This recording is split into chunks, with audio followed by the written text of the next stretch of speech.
Jake, have you ever seen someone at work who's actually really good, but somehow nobody knows?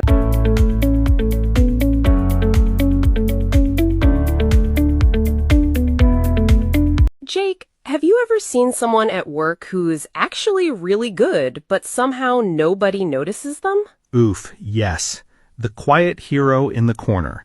Great work, clean reports, always on time, and still somehow invisible. Invisible. That's the word. And honestly, I think a lot of English learners know this feeling. They work hard, they understand their job, they have good ideas, but when the meeting starts, their English suddenly hides. Their English puts on a tiny coat and leaves the room. Poor English. But yes, that feeling is real. And if you've ever felt invisible at work because your English didn't carry your ideas clearly, this episode is for you. Hey, English learners! Welcome back to the English Leap podcast, your cozy little place to learn easy English through real everyday conversations. I'm Anna. And I'm Jake. And today's episode is a B1 to B2 English podcast for daily life English, especially for learners who want better workplace English conversation. Today, we're talking about how to speak better at work. Not perfect English, not robotic business English, real English speaking practice for meetings, teamwork, feedback, and those tiny office moments where you want to sound clear and confident. And we'll take simple workplace sentences, the kind many learners already use, and make them sound more natural, more professional, and more confident. Because sometimes the problem is not your idea. The idea is good. The problem is that the sentence carrying the idea is a little tired. Like it walked up 5 flights of stairs before entering the meeting. Right. So we're going to give those sentences better shoes. And before we jump in, if this kind of workplace English conversation helps you, leave us a like and subscribe to the English Leap podcast. It really helps us keep making these daily life English episodes for you. Okay, Anna, that opening already feels very real, because some people are excellent at their job, but still don't know how to make their value visible. That's where I want to start. You can be good at your job and still not be seen. Yeah, and that feels unfair, doesn't it? It does. Imagine someone named Sarah. Sarah finishes her tasks on time. She helps people quietly. She writes good reports. She checks details. She does everything properly. But in meetings? In meetings, she says almost nothing. She thinks, my work will speak for itself. Ah, that sentence, my work will speak for itself. It sounds nice, but at work, sometimes your work needs a little microphone. Yes, your work may be excellent, but people are busy. They may not notice every detail unless you also communicate what you're doing, what you're thinking, and where you can add value. So the basic sentence might be, I do my work. And that sentence is not wrong, it's just very small. Very small, like a tiny office sandwich. Tiny office sandwich, right. A stronger sentence would be, I want to be more proactive and share my ideas when they can add value. That word, proactive, is doing a lot of work there. It is. Proactive means you don't just wait for someone to tell you every step. You notice something, you think ahead, and you take action in a helpful way. So proactive is not loud. It doesn't mean you interrupt everyone. No, not at all. It means you show up before the problem becomes a fire. Before the office is burning and everyone is holding coffee like, something feels warm. That's the idea. So instead of only saying, I do my work, you can say, I want to be more proactive and share my ideas when they can add value. Let's try that in a real workplace moment. I'll be the employee who wants to become more visible. And I'll be the manager. Go ahead. I've been thinking about the project, and I want to be more proactive going forward. If I notice something that could help the team, I'd like to share it earlier. I appreciate that. What kind of ideas have you been thinking about? I noticed we often wait until the end of the week to discuss problems. Maybe we could have a short mid-week check-in so small issues don't become bigger later. Nice. That sounds helpful, not pushy. And that's the key. Being proactive is not saying, look at me, I'm amazing. It's saying, I'm paying attention and I want to help. That sentence alone can change how people see you at work. Okay, but here's the next fear. Some learners may think, fine, I'll speak more, but then they talk too fast, too much, and the idea gets lost. Ah, yes, the meeting marathon. A person starts with one small point and 12 minutes later we're in a completely different country. We've all been in that meeting. But speaking better at work is not about speaking more. It's about speaking clearly. So the basic sentence here is, I want to say my idea. Again, not wrong, but it sounds a little weak, like the idea standing outside the meeting room asking, "Can I come in?" Poor idea. A better sentence is, "I want to articulate my idea clearly." Articulate. That's a beautiful word, but some learners may feel it's a big word. It sounds big, but the meaning is friendly. To articulate means to express your thoughts clearly in a way people can understand. So if I articulate my idea, I don't just throw words everywhere. No word confetti. No word confetti. I organize my thought and say it clearly. Right. And here's the important part. Articulate does not mean perfect. You can make small grammar mistakes and still be articulate if your message is clear. I love that because a lot of learners wait for perfect English before they speak. And if you wait for perfect English, you may stay silent for years. Let's show this. You're in a meeting, people are discussing a problem. You have an idea, but you need a second to organize it. Okay, I'll try it. Go ahead. I'd like to take a moment to articulate my idea clearly. I think the issue is not the deadline itself, but the number of approvals before the deadline. That's interesting. So you're saying the delay is coming from the approval process. Yes, if we reduce one approval step, we may be able to finish on time. See? Clear, calm, easy to follow. And I didn't need a long speech, just a clear sentence. Also, you sounded like you had slept well, even if you didn't. That is the real workplace dream. Now, let's talk about one of the scariest moments for English learners at work, when someone explains something and you do not understand. That moment, your face is smiling, but inside you're like, I have left the planet. Yes, and everyone else is nodding, so you start nodding too. The international workplace nod. It means, I hope someone sends notes later. Very accurate. But seriously, this is important. Many learners feel embarrassed when they don't understand something. They think asking a question makes them look weak. But actually, asking a clear question can make you look focused. It shows you care enough to understand properly. So the basic sentence is, I don't understand. Honest, but a little too direct sometimes. Right. At work, we can soften it and make it smoother. You can say, could you clarify that for me? Clarify. This is one of those words that instantly makes you sound more professional. Yes, clarify means to make something clearer. So instead of saying, I'm lost, you're saying, can we make this point clearer? That feels much better. It keeps the conversation calm. Another great sentence is, I'm not sure I follow. Could you clarify the main point? I love, I'm not sure I follow. It sounds polite, but also very human, like, I was with you, and then I fell off the bus. That's it. Let's act this out. You explain something in full office language. Oh, I can do office language. Ready? Ready. So we need to align the internal timeline with the client-facing expectations before we revisit the delivery framework and finalize the post-launch communication strategy. I'm sorry, Jake. I want to make sure I understood that correctly. I'm not sure I follow the part about the timeline. Could you clarify the main point? Of course.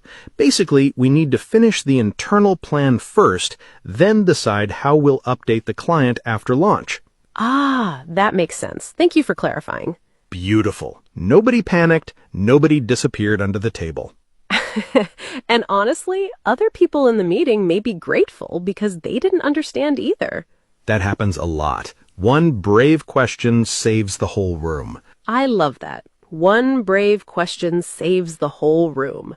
Okay, now we're getting into a harder area, giving opinions at work. Yes, because opinions are dangerous little animals.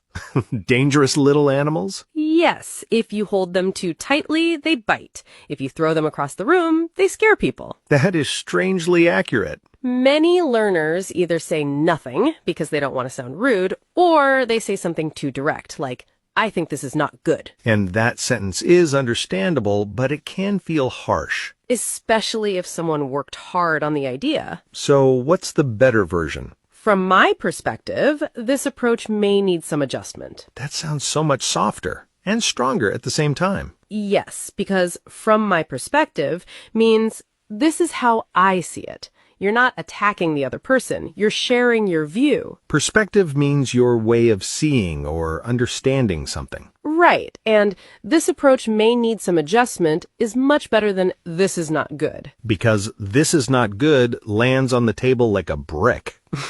A very heavy brick. But may need some adjustment sounds like we can improve this. Let's do a scene. I'll present a plan, and you disagree professionally. Okay, I'll be careful with the dangerous animal. So I think we should launch the campaign next Monday.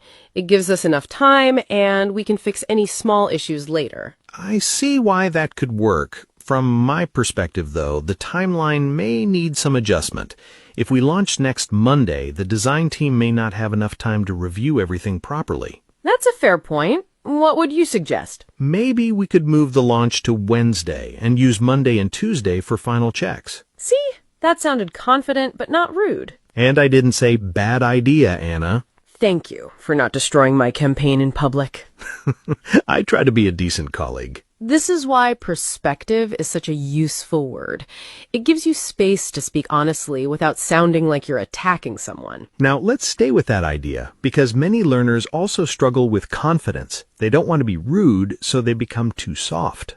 Yes, they start every sentence with, sorry, maybe, I don't know, maybe it's just me, but possibly. By the time they reach the opinion, the meeting is over. And their idea's tired. But I get it. In a second language, you don't always know how strong your words sound, so many learners choose very soft language to stay safe. And being polite is good, but if you are too soft, people may not understand your real point. That's where the word assertive helps. Assertive. This is a strong one. Assertive means confident and clear, but still respectful. You're not aggressive, you're not passive, you're in the middle. So aggressive is, no, you're wrong. Passive is, oh, never mind, my idea is probably silly, let's forget I spoke. And assertive is? I see your point, but I have a different perspective. That one is so useful. Or a slightly stronger version. I want to be assertive here, but respectful. I see your point, and I'd like to offer another view. I like that because it names the intention. You're saying, I'm not trying to fight, I'm trying to be clear. Yes, and sometimes that helps, especially in a serious discussion. Can we do the 3 versions? Rude, too soft, and assertive? I was hoping you would ask. Okay, we're discussing a proposal. I say, I think we should reduce the budget for this part of the project. Rude version. No, that's a bad idea. We shouldn't do that. Ouch, my project feelings are hurt. Too soft version. Maybe, I don't know, maybe we could possibly think about something else, but only if everyone wants, and sorry. That sentence brought its own blanket and hid under the desk. Assertive version. I see your point, but I have a different perspective. If we reduce the budget there, we may affect the quality of the final result. That is the one. Clear, respectful, and useful. And notice something. Assertive people don't need to sound angry. They sound steady. Steady, that's a lovely word for it. They don't push people down. They bring their idea forward. That is workplace English at its best. Okay, now let's go back to proactive, because I think there's another side of it. Yes. Earlier we talked about being proactive so your ideas are seen, but now let's talk about being proactive when there is a problem. Ah, the moment when everyone sees the problem, but everyone quietly hopes someone else will speak first. The group silence. Very loud silence. In many workplaces, there's a big difference between someone who says, tell me what to do, and someone who says, I'll take a proactive approach and prepare a few options. That second person sounds like they are already thinking ahead. Right. Tell me what to do is not terrible, but it sounds passive. It puts all the thinking on the manager. But I'll take a proactive approach and prepare a few options says, I see the problem and I'm ready to help. Let's make this real.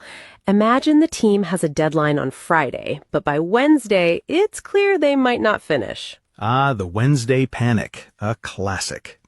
Very classic.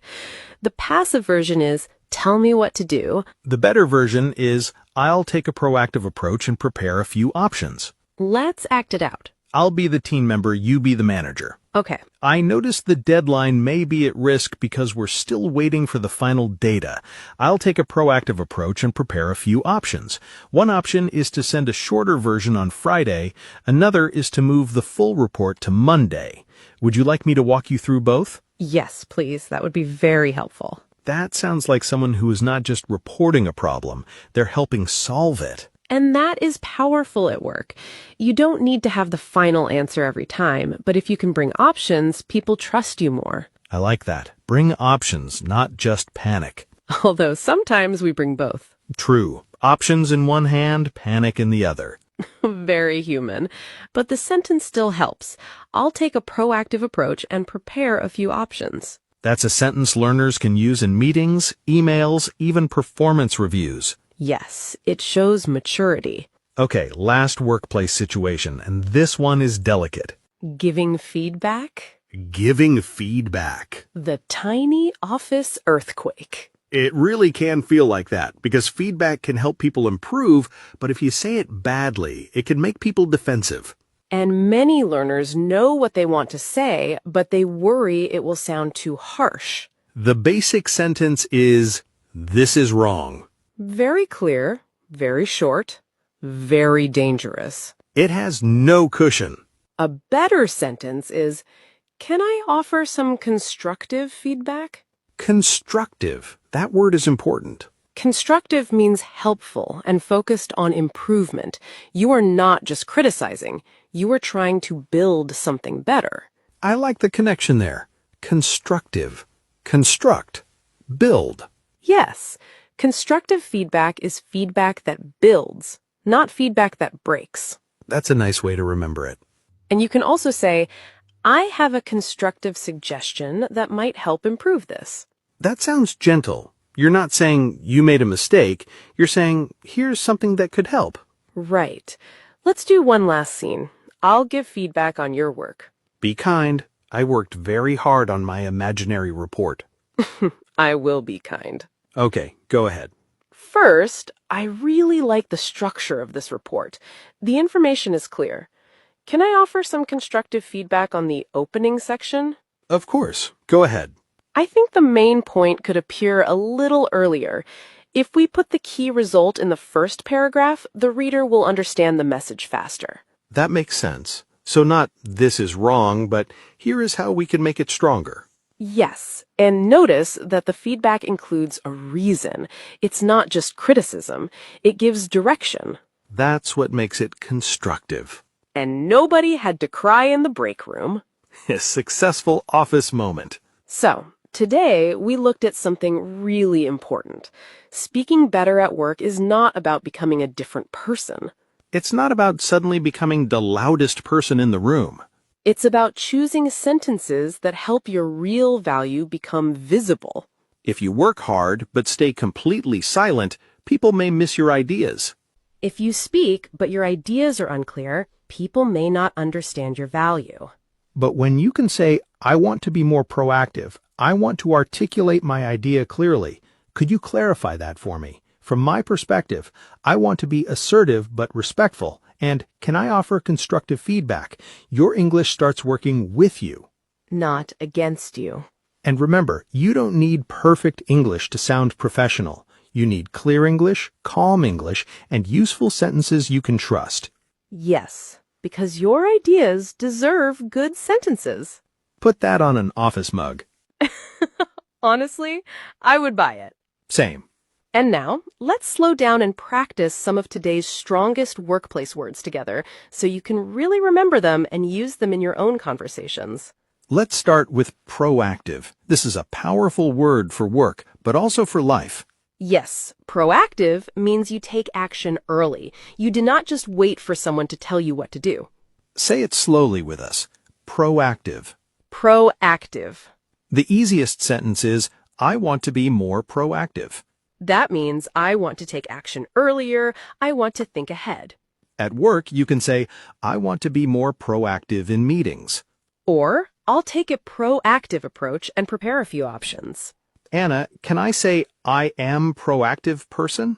Almost. Say, I am a proactive person. We need a before proactive person. Ah, good correction. I am a proactive person. Very natural. You can also say, she is very proactive. That means she does not wait quietly. She notices what needs to be done. So instead of saying, tell me what to do, I can say, I'll take a proactive approach. Yes, that sounds much more mature and professional. Let's make it real. The deadline might be delayed. What should we do? I'll take a proactive approach and prepare 2 possible options. Perfect. That sounds helpful, not passive. So instead of saying, tell me what to do, say, I'll take a proactive approach. And instead of saying, I want to speak more, say, I want to be more proactive in meetings. Our next word is articulate. This word is perfect when you want to speak clearly. Yes, articulate means to express your thoughts clearly so people can understand your idea. Say it slowly with us. Articulate. Articulate. The easiest sentence is, I want to articulate my idea clearly. That sounds much better than I want to say my idea. Yes, say my idea is understandable, but articulate my idea clearly sounds more professional. Can I say, she is very articulate? Yes, that is a very natural sentence. She is very articulate means she explains things clearly and confidently. So, articulate can be a verb and also describe a person. Right. You can say, I want to articulate my thoughts. That is the verb.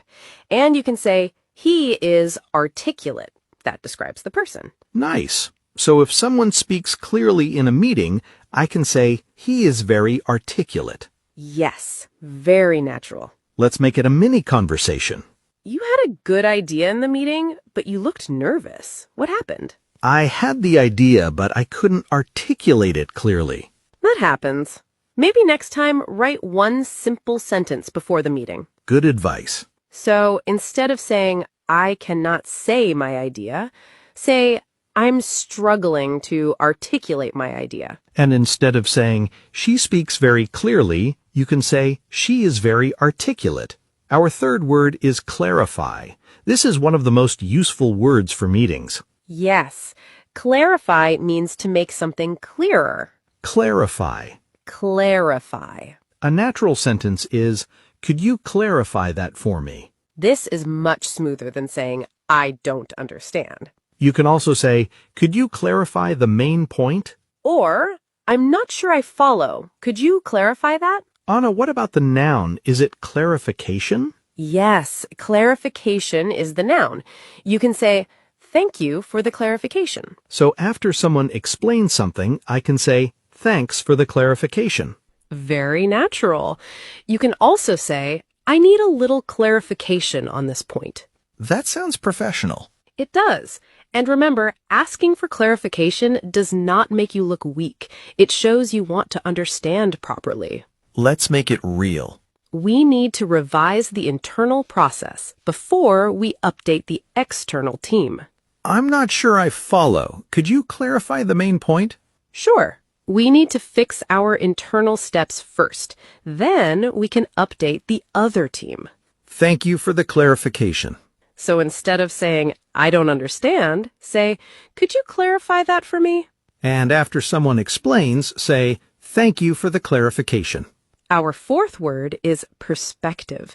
This is a beautiful word for sharing opinions politely. Yes, perspective means your way of seeing or understanding something.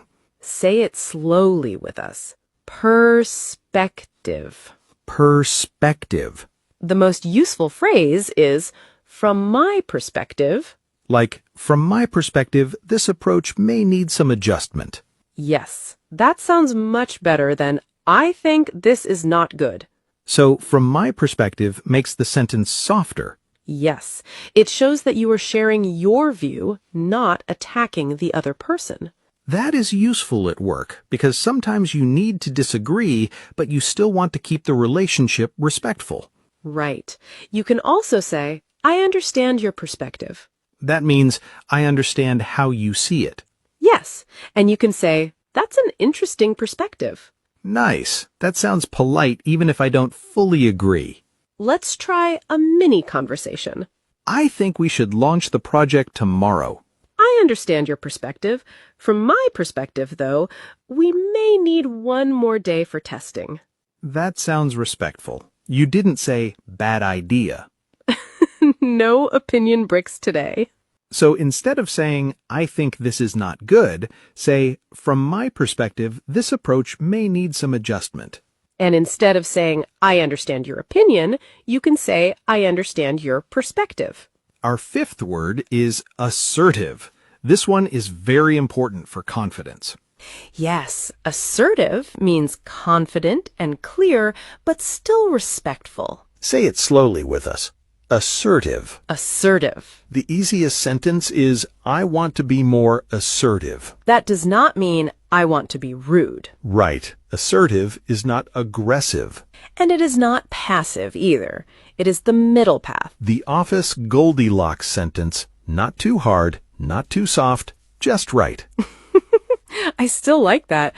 You can say, she is assertive, but respectful. Or, I'm trying to be more assertive in meetings. What about the noun? Assertiveness? Yes, assertiveness.